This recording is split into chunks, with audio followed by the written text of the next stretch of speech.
I know it's hard to get work experience, but to me, retail work experience is good as any. In fact, you probably get more life lessons out of retail work experience if you're looking for a job in KPMG. Having worked in a shop before you ever arrived into us probably has given you communication skills, hard work ethic, dependability, trustworthiness, dealing with customers that are not always happy, and managing those situations. I think that a common mistake that some students make is that they often think that there's no point talking about a part-time job because they think it may not be relevant.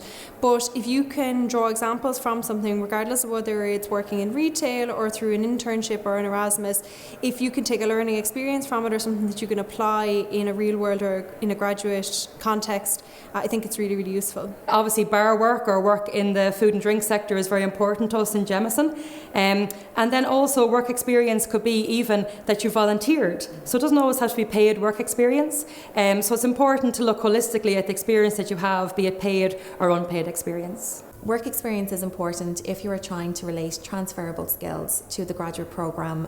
You don't need work experience to apply to a graduate programme, but things big or small, if you worked in a bar, if you worked part-time in a society, all of those customer service skills, time management skills, it's the transferable skills that are important. So no matter what work experience you have, I would make sure that you're aligning it to the role. Try and relate the experience you've gained to the specific role you're going for.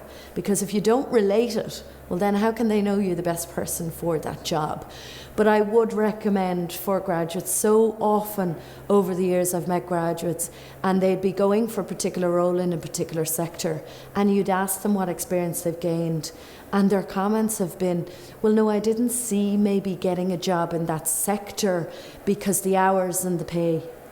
And then you're thinking, well, why are you sitting in front of me today looking for that role when you actually didn't see the need to get experience in that specific sector? I don't want to be the very first employer in a professional sense. I'd rather somebody else knock the rough edges initially and there were some learnings coming in. Plus, you can get great examples for your interview out of those things. So if you sit back and think of maybe some mistakes you made or some achievements you had in that summer or in your part-time weekend work, it's amazing the way you can bring that in an interview, and it's a great example to use because it's a real life example.